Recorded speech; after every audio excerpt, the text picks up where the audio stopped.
Letter 2. Plato Greets Dionysius. I have learned from Archidemus that, in your opinion, not only should I maintain a passive attitude toward you, but my friends should also refrain from doing or saying anything disagreeable in relation to you. Only Dion is considered an exception by you. Certainly, this phrase Dion is accepted means that I do not exert any influence over my friends. If I did influence others as much as I influence Dion and especially you, things would be better, I say, for all of us and for the rest of the Greeks. But the truth is that my strength lies in showing myself to be perfectly faithful to my own doctrine. I say this because there is no truth in what Cratylus and Polyxenus have told you, one of whom is said to claim he heard many of my people speak ill of you at the Olympic Games. Perhaps his ear is sharper than mine. I certainly did not hear it. Here is what I think you should do in the future when something like this is said to you about any of us: write me a letter and ask me. Neither fear nor shame will prevent me from telling you the truth. The current state of our mutual relations is as follows: neither you nor I are unknown persons, we can say, to any of the Greeks, nor is the relationship between us kept secret, and do not lose sight of the fact that it will not be kept secret in the future either, so great is the number of those who have heard about it as a long and active relationship. What do I mean by this? I will explain it by going back to the origins of the matter. Wisdom and great power naturally tend to unite and constantly pursue, seek, and gather together. Men like to talk about it and hear others talk about these cases, both in private conversations and in poems. Thus, for example, when men speak of Hieron and Pausanias of Lacedaemon, they like to mention their relations with Simonides, the conduct the latter observed towards them, and the words he addressed to them. They usually celebrate jointly the glory of Periander of Corinth and Thales of Miletus, that of Pericles and Anaxagoras, that of Croesus and Solon, as sages, united with that of Cyrus as king. And the poets, imitating these examples, present Creon and Tiresias, Polyidus and Minos, Agamemnon and Nestor, Odysseus and Polymedes paired together. And, in my opinion, the primitive men also related Prometheus to Zeus in a very similar way. Some of these couples are depicted in discord, others in good harmony, others, sometimes in good harmony and sometimes in discord, and agreeing on some issues and disagreeing on others. I say all this with the desire to indicate to you that, when we die, the fame of our persons will not be silenced, therefore, we must take care of it. It is necessary, in fact, in my opinion, that we also take the future into account, because it so happens that, by a kind of natural law, the most wretched beings do not worry about it at all, while the most perfect do everything possible to be held in good regard by the men of the future. Indeed, I consider this to be proof that the dead perceive something of the things on earth.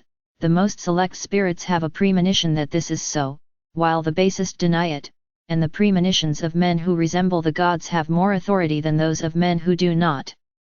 I believe, therefore, that those men of the past to whom I have referred, if it were possible for them to rectify the errors of their mutual relations, would put all their efforts into having people speak of them better than they do. For us, there is still, by the grace of the gods, this possibility of amending in word and deed everything that has not been well in our previous relations. For with regard to true philosophy, I maintain that it will be held in better opinion and people will speak better of it if we are as we ought to be, and that, on the other hand, if we are petty, the opposite will happen. And certainly, nothing more sacred could we do than worry about it, and nothing more impious than neglecting it. How can this be accomplished? What is the just measure? I am going to explain it to you. I came to Sicily with the reputation of being far superior to the other philosophers, and my desire in going to Syracuse was to take you as a witness of this, so that, through me, philosophy would be esteemed even among the masses. But I did not obtain a satisfactory result. I do not point to what many would point to as the cause of this failure, but rather to the fact that, evidently, you did not have too much confidence in me. But it was clear that you wished to dismiss me somehow and bring others, and that you tried to find out what my plans consisted of, due to distrust of me, I suppose. Many people were loudly complaining about this, saying that you had despised me and that your enthusiasms had taken different paths. This has spread everywhere. Hear now what is reasonable to do in the future, and you will receive my answer about the reciprocal attitude that you and I must maintain. If you have reached an absolute contempt for philosophy, disregard it. If you have heard another or have discovered a better doctrine than mine yourself, devote your esteem to it. But if by chance my doctrine is the one you like, you must esteem me with absolute preference. On this occasion, as has happened from the first moment, you must set the standard and I will follow it. If you honor me, I will honor you, otherwise, I will not do anything either. Furthermore, by honoring me and taking the initiative in this, you will give the impression of honoring philosophy, and this will earn you the consideration of many who will see a philosopher in you, a purpose you pursued in your dealings with other philosophers. On the other hand, if I honor you without reciprocity on your part, I will give the impression of admiring and pursuing wealth, and we already know that everyone has a very bad opinion of this conduct. In summary, your initiative and esteem means prestige for both of us, mine, on the other hand, means ignominy for both. And enough of this matter. The little sphere is not well, Archidemus will explain it to you when he goes. He must also give you detailed explanations about that other question, more precious and elevated than this one, about which you sent me a message exposing your difficulties. You say, in fact, as he expresses it, that the nature of the principle has not been sufficiently demonstrated to you. I have to explain it to you in enigmatic language, so that if my letter suffers some mishap through the twists and turns of the earth or the sea, the reader will not understand it. Here is how it is: all things are related to the King of the universe, all exist through him and he is the cause of all beauty. Second things are related to the second and third things to the third.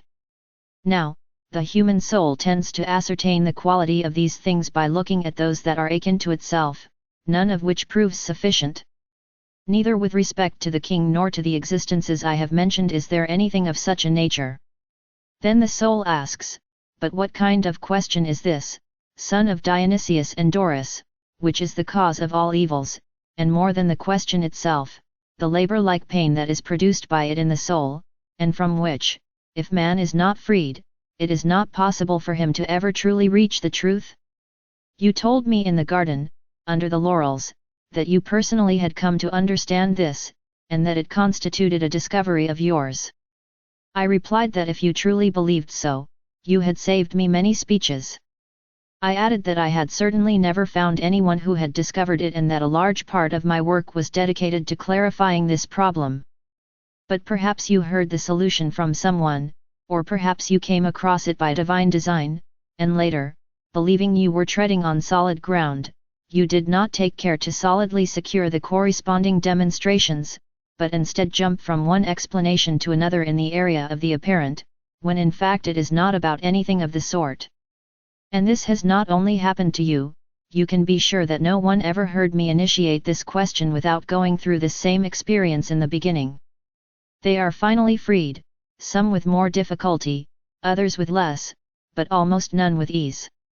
In view of past experiences and the current state of things, it can be said that we have found, I believe, the answer to your query about how we should maintain our mutual relations. Since you test my doctrine, both by relating to other philosophers and comparing it with those of others and by studying it in itself, now this doctrine, if the test is faithful, will become firmly established in you and you will become intimate with it and with us. How will this take place and everything we have said? On this occasion, you did well to send me Archidemus, also in the future, once he has returned to you and has communicated my message, you may perhaps be assailed by other difficulties afterward. Well then, it will be a sensible decision on your part to send Archidemus to me again, and he, the agent of this commerce, will return to your side again. In the event that you do this 2 or 3 times and scrupulously verify the instructions I send you, I would be very surprised if these initial difficulties of yours do not come to look very different from the current ones. Be encouraged, then, and do so. For certainly neither could you promote nor could Archidemus practice a commerce more noble and more pleasing to the gods than this. Be careful, however, that these communications do not reach uneducated people.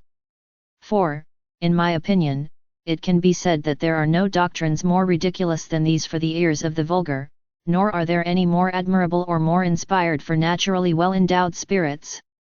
Repeated 1,000 times and listened to without interruption for many years, they end up being purified, just as gold is purified by continuously refining it.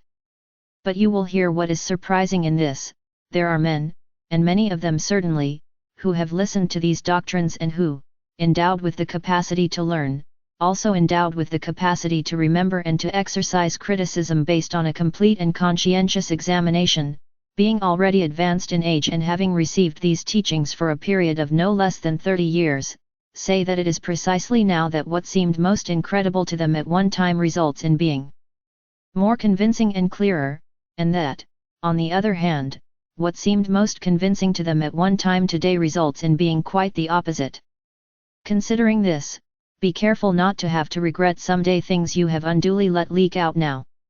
The most effective precaution is not to write, but to learn by heart, since it is not possible for what is written not to leak out. This is the reason why I have never written anything about these matters, and no work of Plato exists or will exist. Those that are now said to be his actually belong to Socrates, restored to the splendor of his youth. Goodbye, and may you follow my advice, for now, this letter, after having read it repeatedly, burn it. Let us move on to another matter. It surprises you that I sent you Polyxenus. But regarding both Lycophron and the others who surround you, I say and have been saying the same thing for a long time, that in terms of dialectic you surpass them by a lot, both for your natural gifts and for your logical method. None of them allows himself to be refuted willingly, as some suppose, but very much against their will. And certainly, my opinion is that you have already treated and rewarded them enough. And let these words suffice regarding them, they are too many, considering what they are worth. If you need Philistion, use him as you wish, but if possible, yield him to Speusippus and send him.